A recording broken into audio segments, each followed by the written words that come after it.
لێرەکانی هەفتەی دووەمی خولی پلەیەکی کوردستان و لە کۆمەڵی یەکەم وا بڕیار بوو 4 یاری ئەنجام بدرێت، بەڵام یاری ئاڵتون کوپری و بەردەڕەش بەهۆی نائامادەی ئاڵتون کوپری بۆ خولەکە یاریەکە ئەنجام نەدرا. لە شاری هەولێر و لە سەر یاریگای بروسک هەردوویانە هاوشاریەکە بروسک و پیشەسازی بێگەیشتن. لا نیوە یەکەم پیشەسازی 4 جار هەڕەشەی گۆڵ تۆمارکردنی لە بروسکی خاوەن ماڵ کرد، بەڵام هەوڵەکانی شکستی هێنا. لە بەرامبەردا بروسک تەنها بەیەک لێدان وەڵامی میوانەکەی دایەوە، ئەویش ڕێگای دەرەوەی چوارچێوەی گۆڵی گرت. لا نیوەی دوم تا خولەکی 65 یاریەکە زۆر لاواز دەردەکەوت. لە 25 خولەکی کۆتایی جارێکی دیکە پیشەسازی باڵەدەست بوو، زۆرتی مەترسی خستە سەر گۆڵی بروسک، بەڵام یاریەکە بەبێت تۆمارکردنی گۆڵ و بە یەکسانی بە کۆتا هات. بەڕاستی ئێمە وەکو یاری پیشسازی هەدەفمان سێ خاڵ یاریکە بوو، چکە یاریە ڕابردوش یاری لەبەر ژۆندێم و ئافتایم یەکەم، بەڵام لە کۆتاییەکان نەمانتوانێت فاز بە دوو گۆڵەکە بکەن. ئەو یاریەش دەمانتوانی مەسەن فرسەمان زۆر بوو، دەمانتوانی یاریەکە لەبەر ژۆندی خۆمان تەواو بکەین، بەڵام بەڕاستی یاریگا نشیا بوو لەو یاریگا، مەسەن نەمانتوانی واسطەی هەمان یان ئەو تەطبیقاتێکە دەڕی ڕاینەران بەمیان گوتیا تەطبیقی بکەین. ئینشاڵڵا بتوانین یاریەکان داهات و یاریەکان لەبەر ژۆندی خۆمان کۆتایی ببین.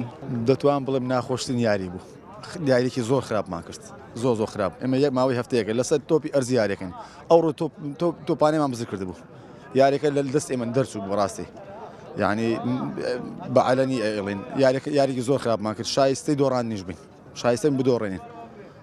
ئێمە لە ماوەی هەفتەیەکە یارجانەکان ئیش لەسەرەوەکەین کەوا بە تۆپی ئەرزی یاری بکەین، بەڵام ئەوڕۆ پێچەوانە بوو، 180 لە پێچەوانە بوو، بەڵام بەرحاڵ دوو تیپی هەمان شارین، یاریەکە لەو ئاسە نەبوو کە لە دوو تیپکەوە لە پلەیەک بن، بەڕاستی ئاسی یاریەکە لە پلەیەک نزمتر بوو. لا سێمێڵ یانەی سێمێڵ میوانداری شۆڕیزەی کەرکوچی کرد. لە نیوەی یەکەم یاریەکە سێمێڵی خاوەن یاریگە باشتر دەرکەوت و لە ڕێگای بایز محەممەد لە خولەکی 36 پێشکەوت. لە نیوەی دووەم شۆڕیزەی میوان هەوڵەکانی بۆ گۆڵی یەکسانی دەست پێ کرد و لە خولەکی 81 پێی گەیشت لە ڕێگای دیار محەممەد. یاریەکەش بە یەکسانی و بە گۆڵێک بۆ هەر لایەکیان بە کۆتا هاتوو، هەردوویانە هاوشێوە یاری یەکەمیان یەکسان بوون. لا کەرکوچیش خاک و ئاکرێ بێگەیشتن. لا سەرەتا یاریەکە و لا خولەکی دوو عاید محەممەد ئاکری با گۆڵێک پێشخست.